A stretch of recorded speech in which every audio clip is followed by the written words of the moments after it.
একজন প্রশ্ন করছেন, how will Chhatra Shibir help me in practising Islam and continuing my studies at the same time. Islami Chhatra শিবিরের যারা সমর্থক হয় অথবা কর্মী হয়, আমাদের একটা রুটিন মেনটেন করতে হয় এবং এই রুটিন মেনটেন করার মধ্য দিয়ে একজন মানুষকে আমরা প্রতিনিয়ত সার্ভেইলেন্সের আওতায় নিয়ে আসি। যেমন আপনি সমর্থক হওয়ার পরে আপনাকে একটা রিপোর্ট ফর্ম আমরা ধরিয়ে দেই, সেখানে 8-10টা কলাম রয়েছে, এগুলো নিয়মিত পূরণ করতে হয়। তবে সমর্থকদের এত জেরার মুখোমুখি হতে হয় না। যারা আমাদের ওয়ার্কার হয়, কর্মী হয়, তাদেরকে একটু টাইট দেওয়া শুরু হয়। নামাজ কেউ কাজা করলে, কোরআন ঠিকমতো না পড়লে, সহি কোরআন না তেলাওয়াত করতে পারলে, এই বিষয়গুলো নিয়ে তাকে মাসিক একটা বৈঠকে জবাব নেওয়া হয় এবং তাকে সংশোধনের জন্য পরামর্শ দেওয়া হয়, সহযোগিতা করা হয়। কিন্তু যারা ইসলামী ছাত্র শিবিরের অ্যাসোসিয়েট হয়, সাথী শপথ গ্রহণ করে, সে এই কথার উপরেই এই শপথগুলো গ্রহণ করে যে জীবনে নির্ধারিত ফরজ এবং ওয়াজিব সমূহ সে বাদ দিতে পারবে না। এটা তো তার জন্য নির্ধারিত। এবং কোনো ব্যক্তি এক ওয়াক্ত নামাজ যদি ছেড়ে দেয়, সে কাফের হয়ে যায়। মান তারাকাস সালাতা মুতাআম্মিদান ফাকাদ কাফারা। তো আমাদের এই সাবকন্টিনেন্টের আলেমরা বলে যে নামাজ ছেড়ে দিবে তাকে একেবারে কাফের বলা যাবে না, তবে তুমি বলতে পারো কাফেরের মতো হয়ে যায়, মানে কাফের বলার এখতিয়ার তো তোমার নাই। কিন্তু সৌদি আরবের আলেমরা আবার এটা সরাসরি বলে, তুই নামাজ ছেড়ে দিছিস, তুই কাফের, তাকফির করে ফেলে। তা আমরা হয়তো ওই পর্যায়ে না গিয়ে আমরা বলতে পারি যে কুফরি থেকে বাঁচার উপায় হচ্ছে এক ওয়াক্ত নামাজও কাজা করা যাবে না। কারণ নামাজ হচ্ছে একজন অমুসলিম যখন মুসলমান হয়, তার প্রবেশের পরে সর্বপ্রথম যেটা ফরজ হয়ে যায় সেটা হচ্ছে নামাজ। এবং আউয়ালু মা ইউহাসাবু বিহিল আবদ ইয়াউমাল কিয়ামা সলাহ। এটা বলা হয়েছে, রাসূল বলেছেন যে প্রথম মানুষ মৃত্যুর পরে তাকে আল্লাহ রাব্বুল আলামিনের সামনে জেরা করা হবে। এই জেরার প্রথম পয়েন্টটা থাকবে হচ্ছে তুমি নামাজ পড়েছিলা কিনা, এবং এইটার জাস্টিফিকেশন তার কাছ থেকে নেওয়া হবে।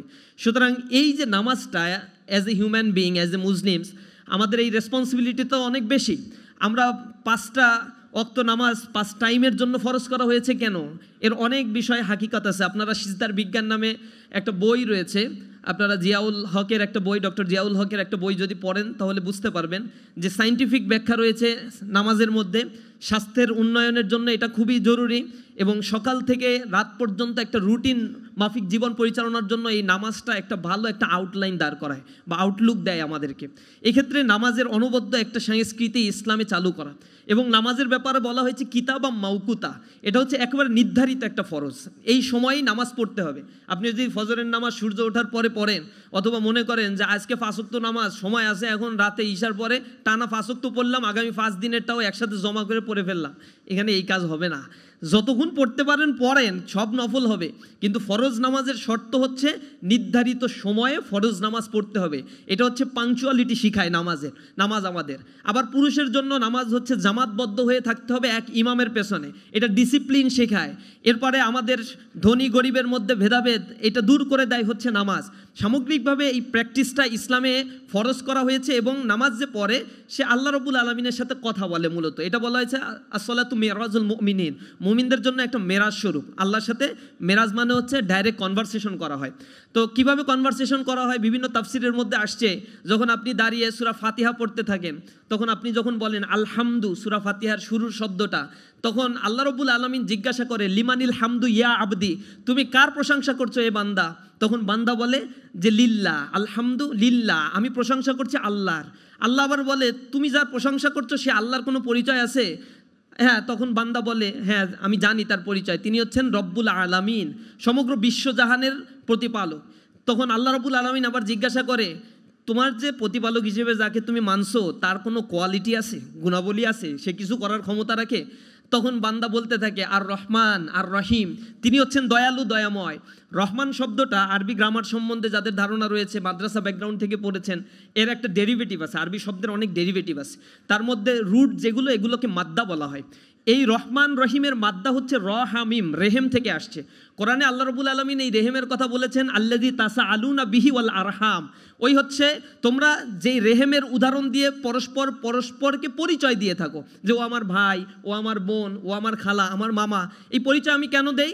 কারণ আমার মায়ের ওরসে গর্ভে আমি জন্মগ্রহণ করেছি, আর এই রক্ত সম্পর্কের কারণে আমি সম্পত্তির মালিকানা পাই, আমি আত্মীয়তার মালিকানা পাই, সামাজিক একটা বন্ডিংস, সোশ্যালিজমের মধ্যে সোশ্যাল একটা বন্ডিং, সোশ্যাল স্ট্রাকচারের মধ্যে আমি ঢুকে পড়তে পারি। যে এই যে পরিচয়টা আমি দেই, আল্লাহ বলছেন যে ওই জায়গায় সেটাকে যেখানে মানুষকে সংরক্ষণ করে রাখা হয় একেবারে শুক্র রক্তবিন্দু, এরপরে সেটাকে মাংসপিণ্ড, এরপরে সেটা হাড়ে পরিণত, হাড় থেকে সেটা মানুষের আকৃতিতে গঠন করা, এই সব প্রক্রিয়াটা ঘটে হচ্ছে মানুষের, সেটাকে রেহেম বলে আখ্যায়িত করা হয়, সংরক্ষিত একটা জায়গা। এই জায়গার কথা আল্লাহ রাব্বুল আলামিন উল্লেখ করেছেন এবং সেটাকে রেহেম বলা হয়, র হা মিম রেহেম। এই রেহেম হচ্ছে মূল ধাতু, তা থেকে আসছে রহমান আর রহিম। এখন পেটের মধ্যে যখন সন্তান থাকে মায়ের, তার খাদ্য কি থাকে? সন্তানের খাদ্য হচ্ছে নাভির মাধ্যমে রক্ত প্রবাহিত হয়, তার খাদ্য সার্কুলেটেড হয়, এইভাবেই খাদ্য হয়ে তারপরে সন্তানের চোখ হয়, মাথা তৈরি হয়, এরপরে হচ্ছে তার আরও সব বডির স্ট্রাকচারগুলো তৈরি হচ্ছে। তো ওইখানে আসলে এই জন্য মা আবেদন করে কিনা আল্লাহ রাব্বুল আলামিনের কাছে যে আমার সন্তানের 2টা চোখ দিও, নাক দিও একটা, নাকের 2টা ছিদ্র দিও আল্লাহ, দয়া করে কান একটা 2টা দিও, একটা দিও, মানে একটা রেখে তাকে বাদ দিও না। এরকম আবেদন করার দরকার হয় না, কিডনি 2টা দিয়ে দেয় এজন্য আবেদন করতে হয় না, এমনি এমনি এই গঠনটা হয়। তাহলে এই গঠনটা আসলে কে করে? এত সুনিপুণভাবে গঠন, অথচ একটা কিডনি রিপ্লেস করতে, চোখের একটা রেটিনা নষ্ট হয়ে গেলে এরপরে এর জন্য কত কোটি কোটি টাকা খরচ করে ফেলতে হয়, এরপরেও পূর্বের অবস্থায় ফেরত আসা যায় না। তা আল্লাহ রাব্বুল আলামিন একেবারেই আল্লাযী খলাকাকা ফাসাওয়াকা ফাআদালাক, যিনি মানুষকে সৃষ্টি করেছেন, সুষমামণ্ডিত করেছেন, ফাআদালাক, তার প্রতি আল্লাহ রাব্বুল আলামিন ন্যায় বিচার করেছেন। অর্থাৎ মানুষকে যে আকৃতিতে ফি আইয়ি সূরাতিম মাশা আর রক্কাবাক, তিনি যেভাবে চেয়েছেন সেভাবেই তৈরি করেছেন। এজন্য কারো দরখাস্তের ধার আল্লাহর ধারার প্রয়োজন হয় না। এখন ওই মায়ের গর্ভাশয়ের মধ্যে, গর্ভের মধ্যে যখন সন্তান লালন পালন হয়, এটার জন্য মায়ের কৃতিত্ব আর কতটুকু রয়েছে? সে তো রাতের বেলায় যখন ঘুমায়, আপনারা ঘুমাতে গেলে একটা দোয়া পড়েন না? দোয়াটা কি? আল্লাহুম্মা বিইসমিকা আমুতু ওয়া আহিয়া, আল্লাহ তোমার নামে আমি মৃত্যুবরণ করতে যাচ্ছি, আমাকে তুমি আবার বাঁচিয়ে দিও। আমুতু মরতে যাচ্ছি, আহিয়া মানে বাঁচায় দিও। এইটা বলেই আমরা কিন্তু ঘুমাতে যাই, এটা হচ্ছে খণ্ডকালীন একটা মৃত্যু। এই যে মৃত্যুবরণ করতে যাই, তখন মায়ের গর্ভের মধ্যে যে সন্তান থাকে, মা উপুর হয়ে শুয়ে থাকলে তো সন্তান মরে যাওয়ার কথা, ঠাসা লেগে মরে যাওয়ার কথা, কিন্তু এরকম তো কোনো সন্তান মারা যায় না।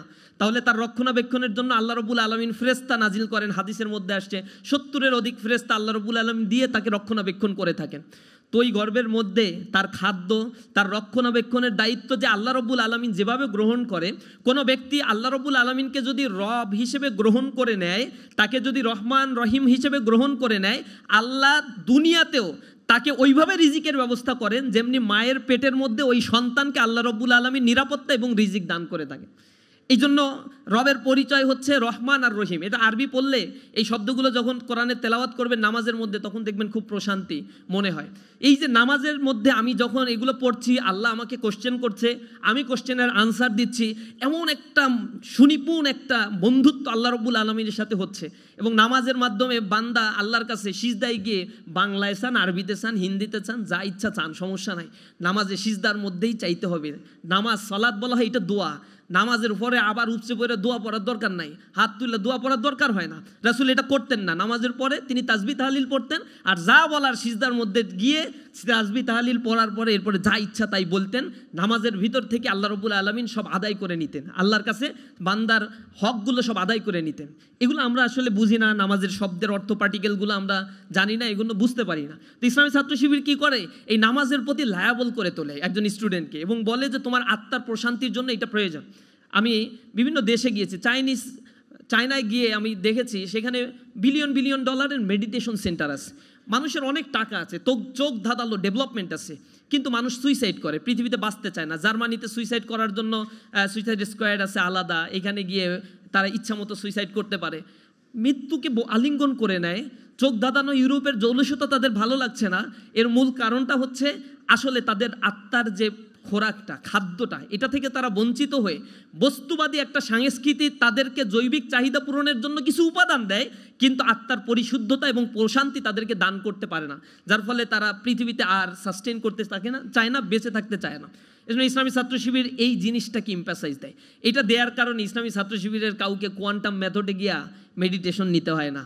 জীবনের শেষ মুহূর্ত পর্যন্ত ইবাদত করে সে আত্মার প্রশান্তি খুঁজে নেয় এবং আল্লাহ রাব্বুল আলামিনের ডাকে সাড়া দেওয়ার জন্য সবসময় প্রস্তুতি নেয়। তো স্টুডেন্টদেরকে আমরা এভাবে মোরালি কনস্ট্রাকশন করার চেষ্টা করি, তাদেরকে একেবারে আমাদের রুটিন ওয়াইজ এই কাজগুলো করতে হয়। রুটিনে অভ্যস্ত হয়ে যখন আমরা যাই, তখন আমাদের ভিতরে এমনি এমনি এই জিনিসগুলো পালন করতে খুবই ভালো লাগে। অনেকের মনে হয় এটা একটা রেস্ট্রিক্টেড একটা জীবন, এরকম হয় নাকি কোনো দিন, এইভাবে জীবন চলে? কিন্তু রুশো বলেছেন man is born free but everywhere has chain. মানুষ তো স্বাধীনভাবে জন্মগ্রহণ করে, চেইন মেনটেন না করলে সে আসলে থাকতে পারবে না।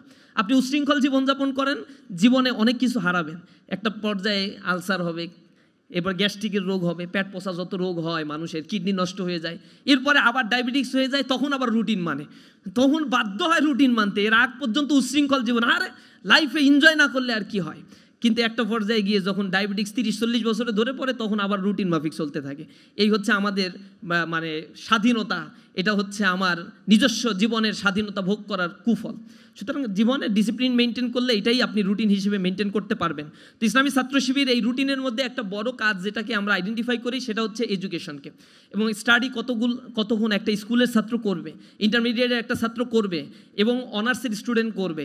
এই জিনিসগুলো যখন কম হয়, তখন মাসের শুরুতে 1 তারিখে একটা বৈঠক হয় আমাদের। ওই বৈঠকে সবাই মিলে ধরে যে লেখাপড়া করো নাই, রেজাল্ট খারাপ হয়েছে, দায়িত্বশীলরা বলে রেজাল্ট ইমপ্রুভ করতে হবে। এভাবে আমরা একটা কম্বিনেশন করার চেষ্টা করি, মোরালি তাকে তৈরি করি এবং তাকে স্কিলড হয়ে তৈরি হওয়ার জন্য নানা ধরনের ট্রেনিং ইসলামী ছাত্র শিবির দিয়ে থাকে।